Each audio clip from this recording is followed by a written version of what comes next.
War. Men of the Army, Navy, and Marines reinforce the battlefronts on 6 continents to save the homes and ideals of free men from Axis domination. In Ireland, United States fighting men who have safely crossed the submarine-infested Atlantic strengthen their ever-increasing rank on the march on Irish South. The worldwide conflict brings intrepid American airmen to China's heroic fighting front.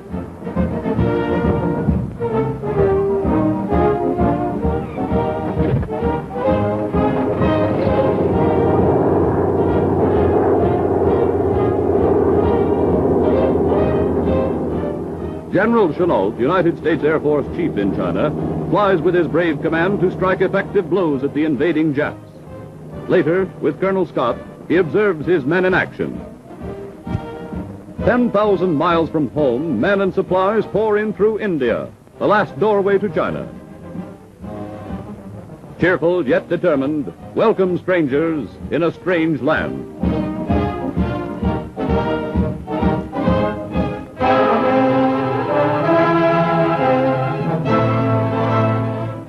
Off the coast of Alaska, jutting sharply into the Pacific and the slate-gray Bering Sea, lie the bleak Aleutian Islands. Here, Jap airmen bomb American soil and ships. Here, our defenders seek the enemy, determined to drive him from American shores. Destroyers guard transports and cargo ships to land troops and supplies on a fog-swept island near the enemy-held Kiska.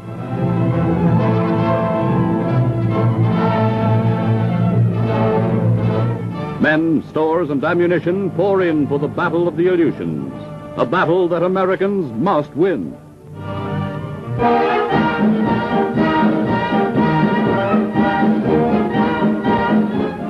American naval guns open up on the Jap-held Solomon Islands.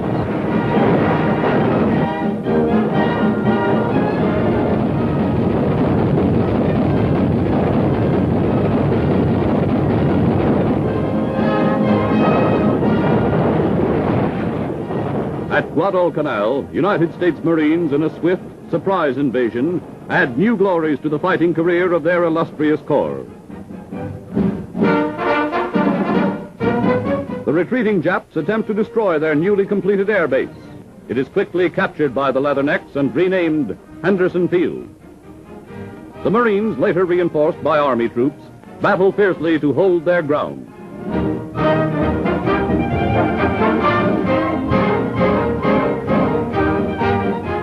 Some of the enemy escape in a hurry. Others get out of the fight as prisoners. History recorded as it happened. The Marines are the first to raise the American flag on enemy territory.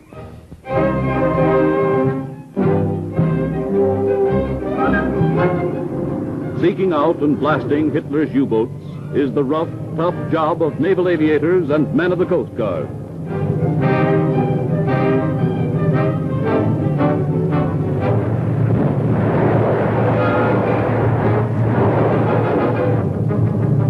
Hundreds of ships, including vitally needed tankers, are hit, burned, and sunk, victims of prowling enemy submarines. American waters become a battlefront. In the Caribbean, more ships run afoul the enemy fire, but greater combat action gets results as convoys steam through to their destinations.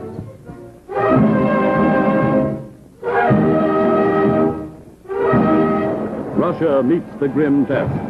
Despite repeated attacks by crushing panzer units pushing on desperately toward the Caucasus and into the streets of Stalingrad, Marshal Semyon Timoshenko's relentless armies take a terrific toll of the enemy and upset his invasion timetable. The Russians meet the Nazis in close and often hand-to-hand fighting. A German sniper is picked off by a Soviet sharpshooter. Another Nazi tries to surrender, but too late.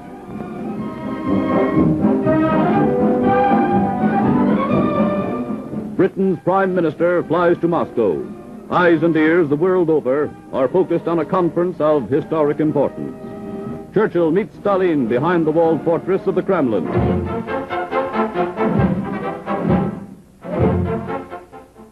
Rio de Janeiro, nerve center of the largest country in South America, is the scene of a history-making demonstration. All-out war is declared as a result of the ruthless Axis attacks on Brazilian ships and an appalling loss of lives. Brazil goes to war.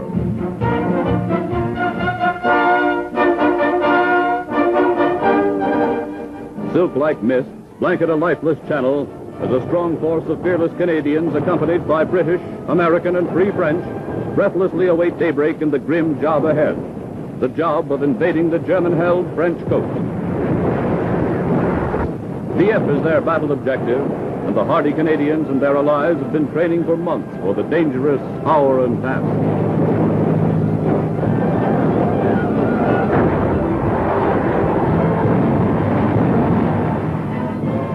RAF and American bombers soften up inland German positions in a true coordination of land, sea, and air hitting power. Down goes wave after wave of bombs. The din of battle in the air, on land, and from the sea reaches a terrific crescendo.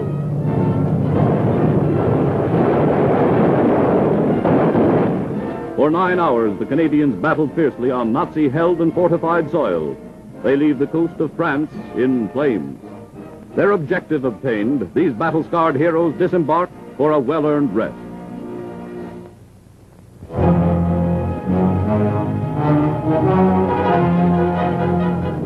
Filmed under fire, the ever-growing British and American air might rains destruction upon French-held ports and over the Reich itself.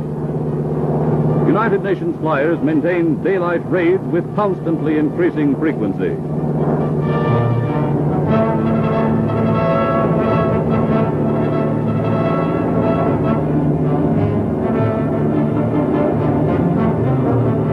Enemy munition plants are sent skyward.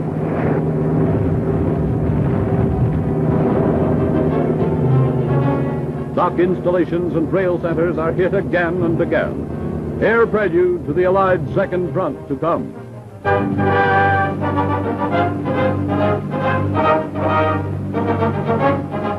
Official United States Navy pictures of Japan's first great naval defeat. At mid-Pacific, Midway Island, American planes and warships strike a punishing surprise blow that the Japs will never forget. Their invasion plans are scuttled as the Yankees take a telling toll. 4 Jap carriers sunk, 28 Jap battleships and cruisers sunk or put out of action, and more than 300 Jap planes destroyed. Enemy airmen try desperately to fight off the unexpected assault, but all in vain. A few escape our furious air and sea barrage.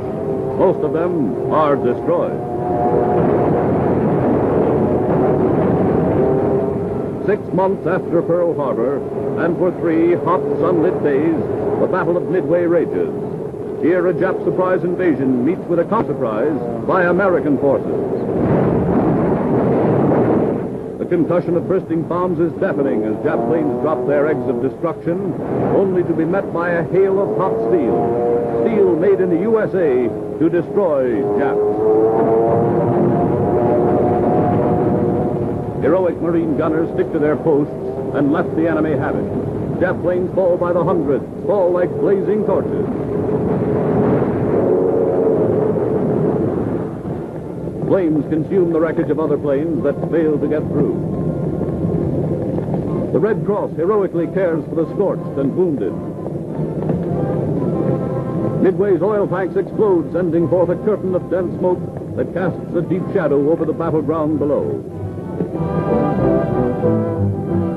Smoke and burning oil tanks cloud the skies over Midway as reveille sounds on the 3rd day of the struggle.